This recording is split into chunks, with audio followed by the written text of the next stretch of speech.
అందరికీ నమస్తే. Welcome to TR TV. నేను మీ తిరుపతి. తెలంగాణ రాష్ట్ర ముఖ్యమంత్రి రేవంత్ రెడ్డి గారికి కాంగ్రెస్ పార్టీ ఎమ్మెల్యేలు షాక్ల మీద షాక్లు ఇస్తున్నారు. ఏం చేయాలో అర్థం కానటువంటి సిచ్యువేషన్లో రేవంత్ రెడ్డి వ్యవహారం కనబడుతున్నది. ఆఖరికి కాంగ్రెస్ పార్టీ మంత్రులు కూడా మళ్ళా ఇరుక్కోపోతున్నాం ఏంది, ఇదెక్కడి పంచాయతీ. ఆల్రెడీ రాష్ట్ర ముఖ్యమంత్రి రేవంత్ రెడ్డి ఓపెన్ స్టేట్మెంట్ ఇచ్చిండు. ప్రెస్ మీట్లో ఓపెన్గా మాట్లాడిండు.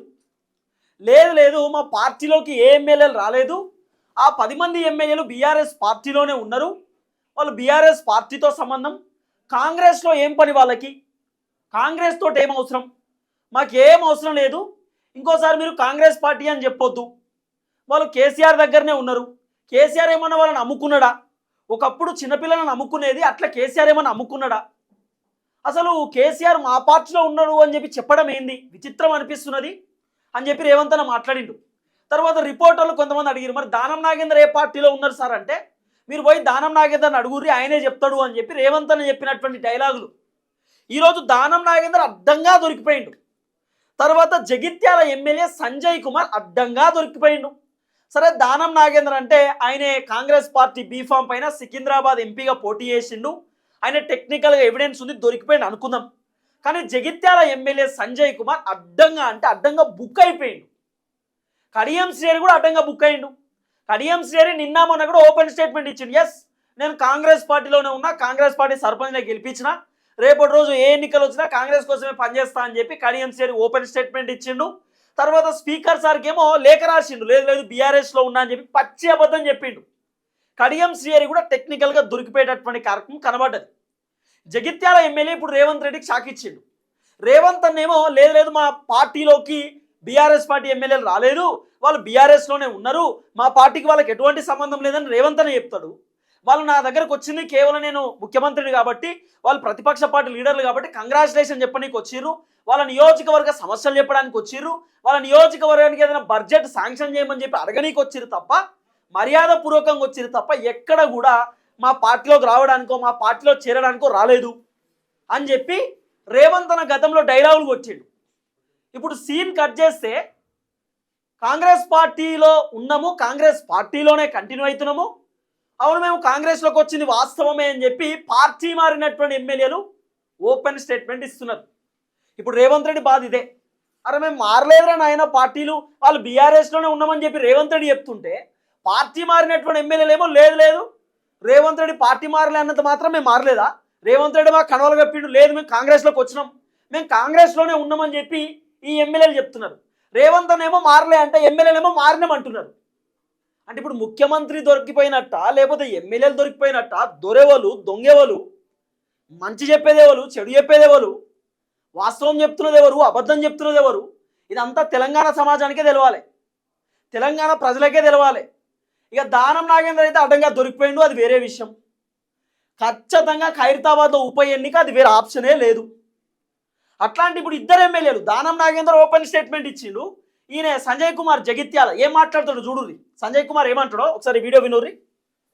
చాలా మంది అంటుంటే మీరు పేపర్లలో చూస్తూ ఉంటారు, ఇక్కడ మా ప్రజాప్రతినిధులు ఉన్నారు, సంజయ్ కుమార్ సార్ అడిగేసిండు ఇటు పోయిండు, ఎస్ పోవాల్సిన అవసరం వచ్చింది. విన్నారా, చాలా మంది పేపర్ వాళ్ళు వీళ్ళు అడుగుతుంటే ఆయనకు ఇబ్బంది అనిపిస్తుందట. సంజయ్ కుమార్ ఒక దాంట్లో గెలిచిండు, ఇళ్ళ గెలిచి అల్లకి పోయినట్టు, ఎస్ పోవాల్సిన అవసరం వచ్చింది. మరి ఎడికి పోవాల్సిన అవసరం వచ్చింది, ఏ పార్టీలో పోవాల్సిన అవసరం వచ్చింది, ఇండైరెక్ట్గా కాంగ్రెస్లో పోవాల్సిన అవసరం వచ్చింది అంటున్నాడు. ఇదే సంజయ్ కుమారు కాంగ్రెస్ పార్టీ కణవాలు వేసుకొని నియోజకవర్గాలలో పర్యటన చేసేటటువంటి ఫోటోలు వీడియోలు బోలెడన్ని ఉన్నాయి, మస్తుగున్నాయి. ఇప్పుడు కాంగ్రెస్కి శాఖ ఇచ్చినట్టు కాదా, రేవంత్ అన్న కాంగ్రెస్ పార్టీ లీడర్లు ఏమో లేదు ఆ బీఆర్ఎస్ నుండి కాంగ్రెస్లోకి ఒక్క ఎమ్మెల్యే రాలేదు అంటారు, ఈ ఎమ్మెల్యేలు ఏమో మేము కాంగ్రెస్లోనే ఉన్నాం, కాంగ్రెస్కి వచ్చినామని వీళ్ళు చెప్తారు. మరి ఎవరిని నమ్మాలి? ఇవన్నీ చూసి రేవంత్ అన్న ఇదెక్కడి బాధ, ఇదెక్కడి కథ, లేదని చెప్తే మళ్ళీ ఎక్కడి బాధ అనే కాడికి వచ్చింది ఇప్పుడు కథ. మొన్ననే లేదంటే ఇది ఎప్పుడు బాధ అనేటటువంటి కథ వచ్చింది ఇప్పుడు. మామూలు శాఖ ఇది. సంజయ్ కుమార్ చెప్తున్నాడు లేదు పోయినాం వచ్చినామని. ఇంకా డైలాగులు కొట్టురంటే భారీ డైలాగులు ఉంటాయి.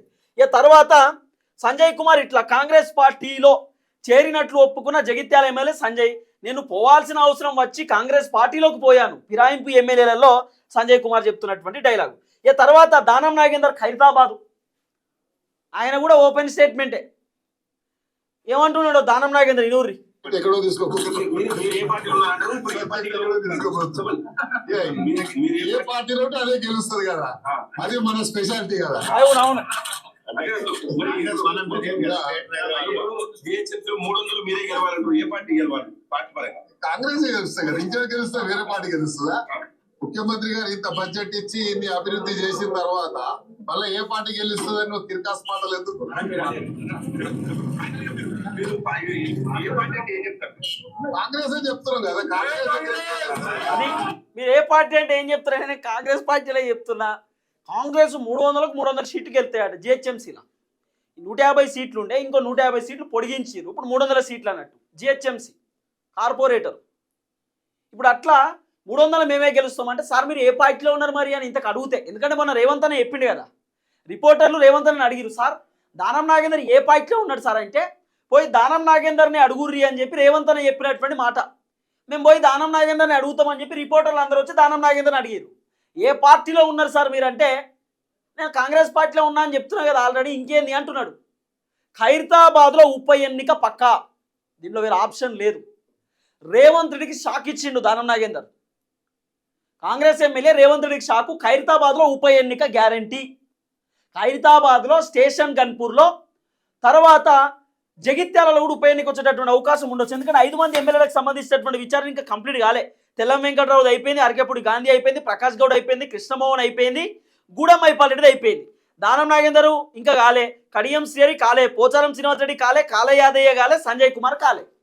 ఈ 5గురు విచారణ కాలే, ఇంకా స్పీకర్ సార్ నిర్ణయం తీసుకోలే. కాబట్టి 5గురు విచారణలో కూడా at least Danam Nagender దన్నా, Kadiyam Srihari దన్నా, Sanjay Kumar దన్నా technical evidence దొరికిపోతే ఒక 2 ఉప ఎన్నికలు తెలంగాణలో వచ్చే అవకాశాలు కనబడుతున్నాయి బలంగా.